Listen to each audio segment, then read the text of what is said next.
sounds. Talking Birds. Made possible by the generous support of the Birdwatchers General Store, Orleans, Cape Cod. Birdwatchersgeneralstore.com. By Vortex Optics with the VIP warranty. Their unlimited lifetime promise to keep you and your optic covered.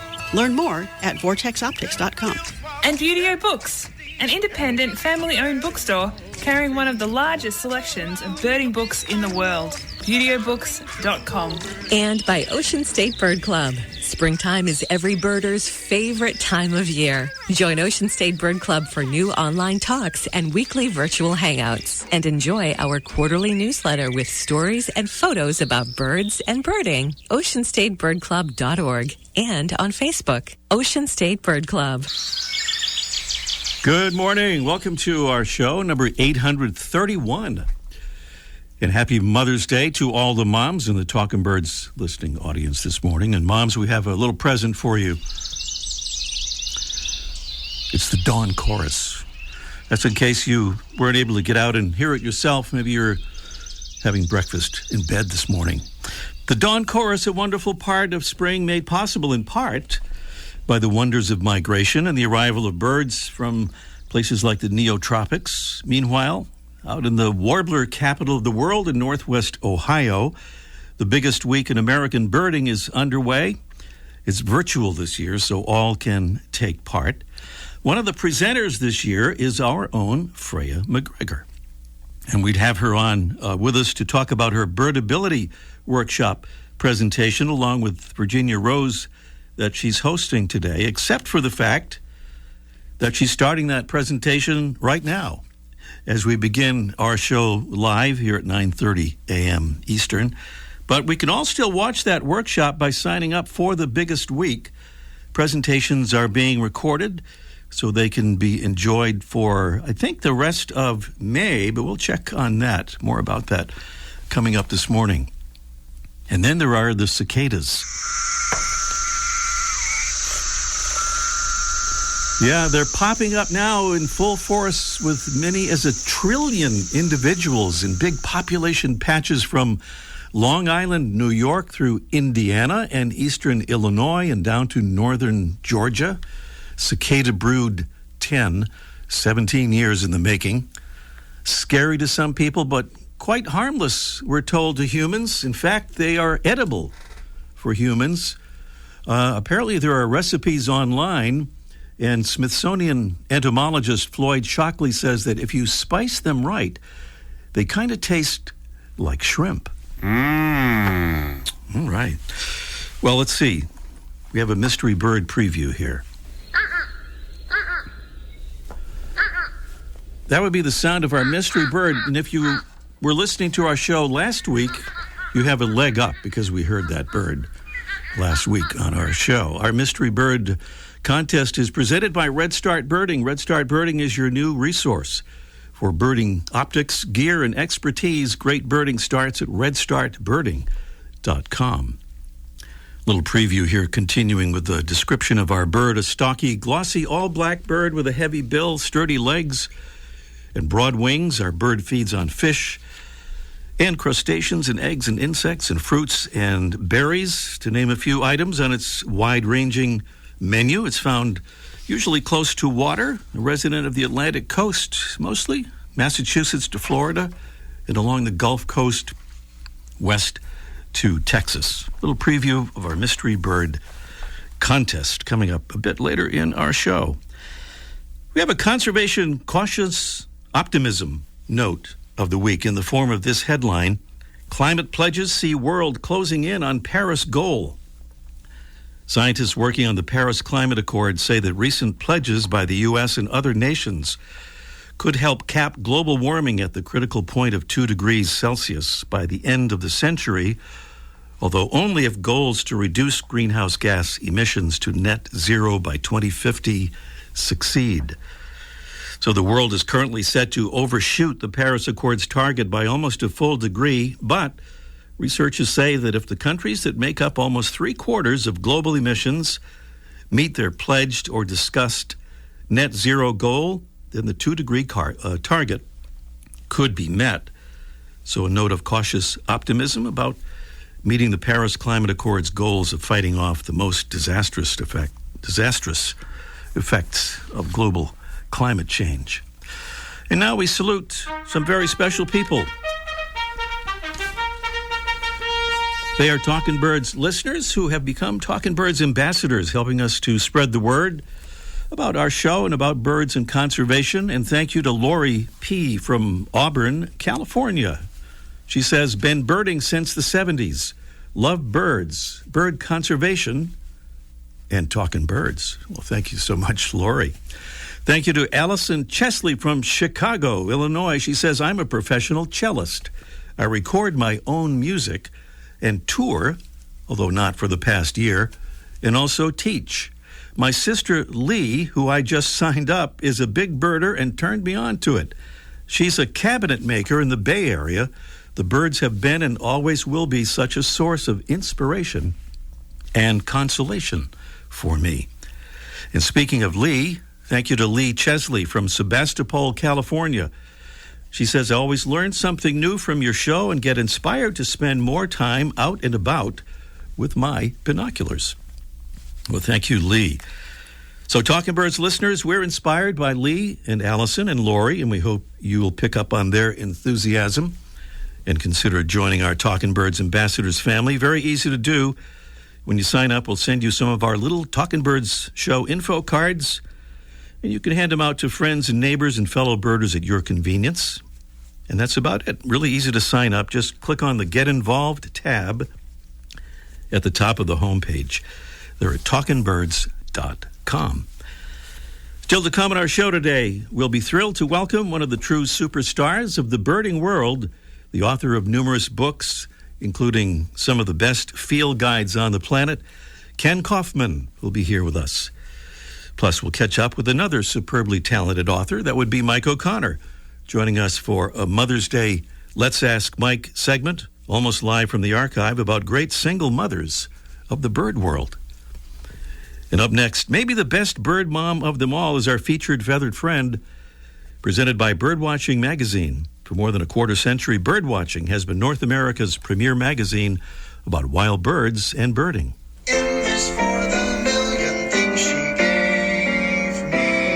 For Mother's Day a few years ago, National Audubon set out to choose the best bird mother. They created a number of categories, including Coolest Bird Mother, which they said was the least tern. It cools off its broods with cold ocean-soaked belly feathers. Others highlighted were the Prothonotary Warbler, the Barn Swallow, the Wilson's Phalarope, and the surrogate mom-using brown-headed cowbird. But their choice as best overall bird mother was the osprey. Thanks to the fact that osprey moms do most of the incubating and dote on their chicks for weeks after they hatch and provide aggressive nest defense, and don't hesitate to keep, for example, human visitors away by strafing those who get too close. I think there should have been more to that, but the osprey seems to have flown right in the middle of that report about her. Well, so be it. Congratulations nonetheless, Osprey, for being chosen as the world's best bird mother. All right, well, moving right along, that gives us extra time to introduce our guest and to talk with him. Kenn Kaufman is a writer, artist, photographer, world traveler, and renowned bird expert.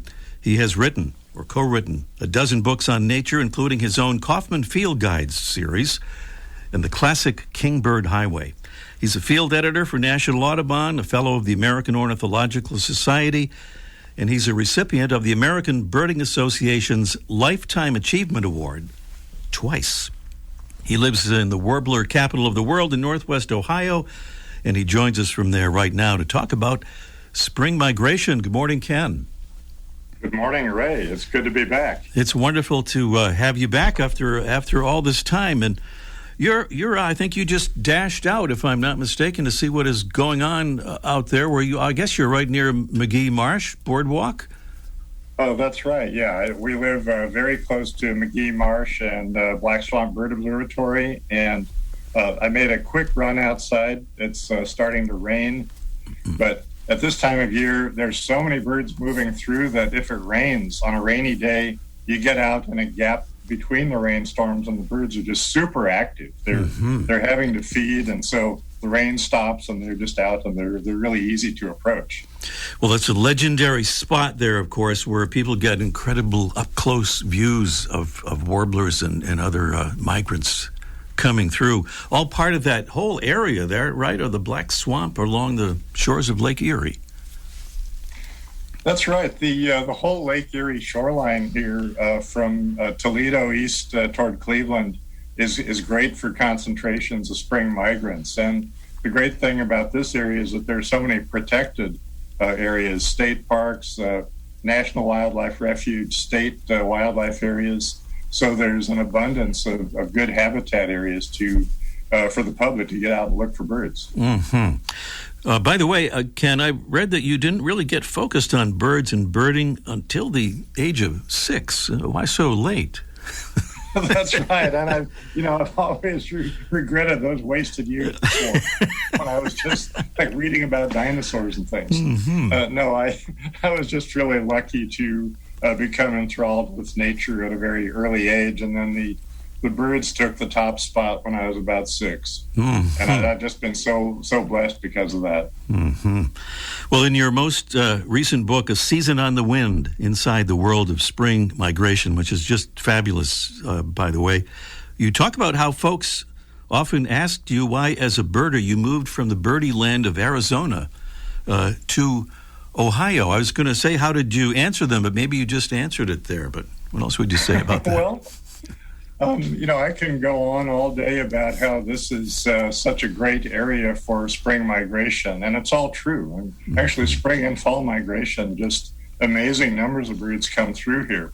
But actually, the honest answer is that I met this girl named Kimberly, and she lived in northwestern Ohio, and she was already involved with this Black Swamp Bird Observatory. And so once we realized we were going to get together, I was working as a freelance writer, and I could live anywhere. Mm-hmm. But so I decided, well, I'll just move there, be in this epicenter for migration. All right, makes sense. We'll talk more about Kimberly in a minute or two here. When we talked the other day, Ken, you mentioned that people are always curious about the timing of migration and, for example, why some migrating species arrive significantly earlier in the spring than others do. And I think that how far they have to travel is a factor in that, but what else do we know about that? Yeah, well, it's a fascinating thing, and it's after you've been birding for a while and you sort of learn the sequence of birds coming through, it's just this wonderful thing. It's like listening to a long piece of music that's a favorite, and you know that certain passages are coming up and certain elements, and you sort of wait for them to arrive, but in the meantime, you enjoy the rest of the music too. And so, we have some birds here in Ohio. The migration starts in the middle of February. The first birds coming back, killdeers and crows, and then American woodcocks. And then the last of the migration is in early June. And so it's spread out over months and certain things showing up at certain times. There are, in some cases, you can explain the timing of migration. Like among the warblers, those beautiful, colorful little songbirds that are the highlight here. We get more than 36 different species of warblers passing through. The yellow-rumped warblers show up first, and that's partly because they winter in the southern United States, and they can survive eating berries if there are no insects available. Mm-hmm. Some of the last ones to come through are the Connecticut warbler, Canada warbler, and that's partly because they're wintering down in South America. So often the birds that are coming the longest distance show up last. Mm-hmm. Of course, we think about climate change now and how what effect that is having on the timing of migration. Maybe a whole nother topic for us to get to if we can get you back here on the show again, Ken. But in your book that we just talked about, A Season on the Wind, the topic threading all through the book is about wind turbines and some of the battles in which you engage to keep them from being built in some very sensitive areas. Could you give us a little quick thumbnail about that and maybe about some good news that you got in 2017 about a particular sighting? Yeah, absolutely. I mean, I am not opposed to wind power. We need clean, renewable energy, and I think wind power is one good way to achieve that. But location makes so much of a difference. There are any place you put up this gigantic tower with spinning blades on it, a few birds are going to be killed, and that's just the way it is. But there are some places where there's such concentrations of birds that it could really be a disaster for wildlife. And where we are now, the Lake Erie shoreline, there are millions of birds that stop over there, that use that as stopover habitat. So we went through a long battle to stop a wind turbine project on a military installation near here, right on the Lake Erie shoreline, right next to some of the best habitat for migratory birds, and ultimately actually succeeded in getting that project stopped. Mm-hmm. Really it's amazing. Not just a matter of saying not in my backyard. I wouldn't mind having them in my backyard, especially the house we lived in previously, because we were away from the lake shore, and that wouldn't have been such a critical area for the birds. So it's just thinking about the most important bird habitats, trying to keep wind power out of those spots. Indeed. Well, Ken, you'll be giving a talk tonight entitled Secret Superheroes of the Birding World. Without giving away too many secrets, can you give us a quick preview of that? Sure. Well, I think that your listeners deserve to be let in on the secret here. I gave it that title just to be sort of to pique people's curiosity, but it's actually talking about certain figures who have been incredibly important in the history of ornithology and birding and bird conservation. And the people I'm going to be focusing on are all women. There's so much attention paid to the guys, right. John James Audubon and Roger Tory Peterson, and, they deserve some credit. But there were also these amazing women who were pushing the field forward and making amazing contributions. And I thought, that's a subject that I really love to have a chance to talk about. And by the way, people can still sign up for the biggest week, right? Including the fact that they can see recordings of stuff they've already missed in the live form. But is that going through May? That's right. People can still sign up. And I signed up for some where there were two programs happening at the same time. I signed up for both because I can watch the recordings later. Sure. And they're actually eventually going to have, it takes a little bit of time, but they're going to have closed captioning so that these will be accessible even for people who are hearing impaired.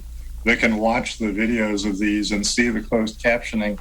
And I believe that all of these are going to be accessible through the end of June for anyone who signs up. So the event is going on through tomorrow, and I really encourage people to take a look. It's very inexpensive, and or you become a member of Black Swamp Bird Observatory, and you get the whole thing for free. Very, very cool. And just do a quick search for Biggest Week in American Birding online. Pretty easy to find. Kenn Kaufman is the originator and editor of the Kaufman Field Guides, one of the world's best-known bird experts. His latest book is A Season on the Wind, Inside the World of Spring Migration. And I have to say, if you only read one book about bird migration this summer, you couldn't do better than this one. A Season on the Wind, Inside the World of Spring Migration. Ken, there's about 900 other topics I'd like to ask you about, but I hope you'll come back again, and maybe we can do that. Okay, well, thanks, Ray. I'll look forward to that. Thank you, Ken. Well, we'd like to give a big thank you today to our friends from Buteo Books because they have renewed their support of our Talkin' Birds show. Thank you, Buteo Books. We're about to hear a brief message for and about them, followed by some inspiring words from a Pennsylvania Talkin' Birds ambassador. And then it's our mystery bird contest, and that's in just 1 minute. Buteo Books carries one of the largest selections of birding books in the world. New, used, and rare books covering everything from backyard birding to general ornithology, from field guides to photography skills, biography, fiction, and humor. You'll find it all, along with the knowledgeable customer service you've been looking for in one convenient place. ButeoBooks.com. BUTEO. ButeoBooks.com. My name is Jessica Allen, and I'm from Palmyra, Pennsylvania. If you find yourself sharing a story you've heard on Talking Birds, or you've laughed out loud during a segment, or thought about a conservation issue long after the show ends, you're probably someone who recognizes the value in the content like I did, and you'd make a great ambassador. Talkin' Birds listeners, we hope you'll join our ambassadors family at talkinbirds.com. And thanks. We're listening for our mystery bird here. I'm sure it's there. It is. I knew it would show up. Our mystery bird is a stocky, glossy, all-black bird with a heavy bill, sturdy legs, and broad wings. Our bird feeds on fish, crustaceans, eggs, insects, fruit, and berries, to name a few items on its wide-ranging menu. It's usually found close to water and is a resident mostly of the Atlantic coast from Massachusetts to Florida and along the Gulf Coast west to Texas. Some clues in the sound of our mystery bird and beautiful prizes here in the offing, including the Droll Yankees Ruby Sipper Hummingbird Feeder, a perfect pairing of whimsical fun and practical performance. And its eye-catching ruby red color attracts hummingbirds instantly. Bonus prize is a $15 gift certificate for Beautyo Books, home of one of the largest selections of bird books in the world.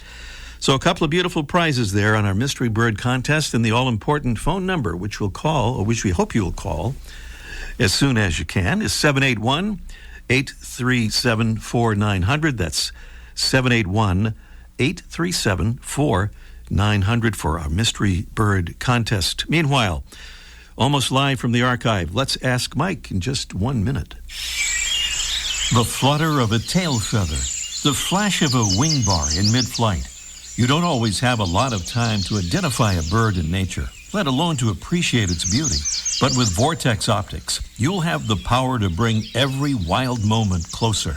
When you choose Vortex, you're choosing to have a partner in the field as passionate about nature as you are. Whether you're spotting old friends on the backyard feeder or packing for a once-in-a-lifetime trip to add a few species to your life list, Vortex offers a full range of optics and optics accessories for every birder and every budget. And whether the birds are taking you to another state or another country, you're always covered by the Vortex VIP warranty, an unlimited lifetime promise to keep you and your optic covered. If you'd like to learn more, or if you need help choosing your next optic, give Vortex a call at 1-800-4VORTEX or visit vortexoptics.com. Down to Cape Cod, Orleans to be specific, down there on Route 6A, not far from the Rotary and the famous Birdwatchers General Store, operated by Mr. Mike O'Connor, who is with us on the phone right now, I believe, with a Mother's Day edition of Let's Ask Mike Live. Good morning, Mike. How about that? A Mother's Day edition, yeah. Why not? Why not is right, because you know why? Because it's Mother's Day. Oh, I today. didn't even know that. That's why we kind of did it. Yeah. So here's my thoughts. Yes. Today is Mother's Day, and I think we all see cardinal couples and robin couples coming and feeding their babies in those open cup nests, and they work very hard as pairs. But there's a lot of mothers or a lot of bird mothers that don't get any help from the lazy male. They come up and they breed with the male, and then the mother goes off and builds a nest like wild turkeys, like a lot of ducks. Woodcocks are another one where the female does all the work. And one of my favorite ones are the common mergansers. The common mergansers mate with the male, then the female finds usually a nest cavity, an old woodpecker cavity, and then she lays the eggs inside, kind of like what the wood ducks do. And she incubates, builds a nest by herself. She incubates the eggs by herself, and she flies down, and the chicks hatch. And then and then they hop down, and she leads them all by herself to the water and protects them from predators and broods them. But the fun part is that the chicks, and I think we've seen this a little bit on some magazines and things, that when the chicks get tired, then they climb up in her back. She's like the original minivan where the kids get up on the mother, and she swims around and takes the chicks. But the one bird that works the hardest, I think, is the ruby-throated hummingbird. Again, the female will mate with the male, and then she builds a nest. A lot of these birds, like ducks, they just kind of pull some feathers out and make a little impression. But she finds a nest. She has to build a nest from scratch. She puts lichen along the side to hide it, to give it some protection, some camouflage. She lays 2 eggs, and whereas duck chicks feed themselves, they swim around, and the mother really doesn't have to provide any food for them. Her chicks are like baby cardinals or baby chickadees. They're born naked and blind, and she has to go and find food for them. And it's really tiny insects, and she has to feed them until they grow and keep them warm at night and keep them protected. And she does this all by herself. And that's after flying whatever many thousands of miles from the tropics. She has to do that and then pack up and head out again. So that's my Mother's Day salute to the single mothers who work even harder. Motherhood is hard, but single motherhood is even harder, and some birds do it all by themselves, so salute to them. Wow. I can't remember for sure. Is it the eastern bluebird in which the male apparently tries to bring some twigs to the nest, but usually drops them on the way? Yeah, some guys just aren't mechanical and handy. They try, but, they're better off in the office. Thank you, Mike. Talk to you next week. Mike O'Connor there at the Birdwatchers General Store, the famous Birdwatchers General Store on Cape Cod.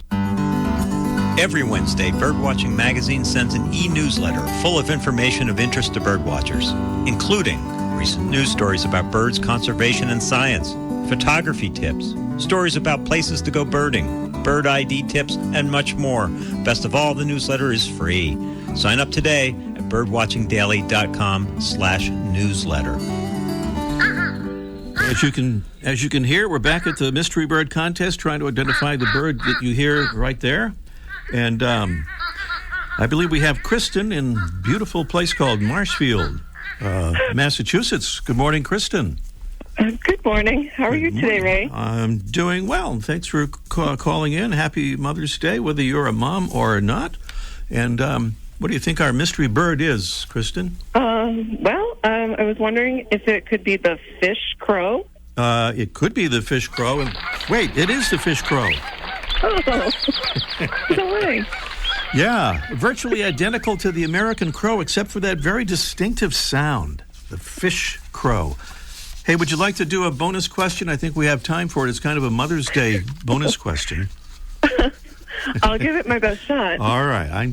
That's all you need to do. This is, Mother's Day is about love, so it's kind of a love question. Who said there is no remedy for love but to love more? Was it A, John Keats, B, Emily Dickinson, C, Henry David Thoreau, or D, Fred Hallmark? That was one of those people there. What do you think? I'll go with D, Thoreau. Oh, that's actually C, but that's okay because, yes. Sorry. Yeah, the letter doesn't count. Henry David Thoreau said good. that. I should have just gone with letter 7. That's all right. You did real good there. Thank you so much, Kristen. Stay on the line. We'll get your info. Thank you so much. Kristen correctly identifying the fish crow and Henry David Thoreau. That's it for our show this week. Coming up next week, Sebastian Moreno from a wonderful group called Latino Outdoors will be our special guest right here on our show next week. Thanks to our amazing Talkin' Birds team, Debbie Bleacher, Freya McGregor, our assistant Audrey Stack, and our producing engineer Jesse Wilkins. I'm Ray Brown. See you next week. The Bird Show. I like that. Ray Brown's Talkin' Birds. Made possible by the generous support of the Birdwatchers General Store, Orleans, Cape Cod. Birdwatchersgeneralstore.com. By Vortex Optics. With the VIP warranty, their unlimited lifetime promise to keep you and your optic covered. Learn more at vortexoptics.com. And Beautyo Books, an independent family-owned bookstore carrying one of the largest selections of birding books in the world. BeautyBooks.com. And by Ocean State Bird Club. Springtime is every birder's favorite time of year. Join Ocean State Bird Club for new online talks and weekly virtual hangouts. And enjoy our quarterly newsletter with stories and photos about birds and birding. OceanStateBirdClub.org and on Facebook. Ocean State Bird Club.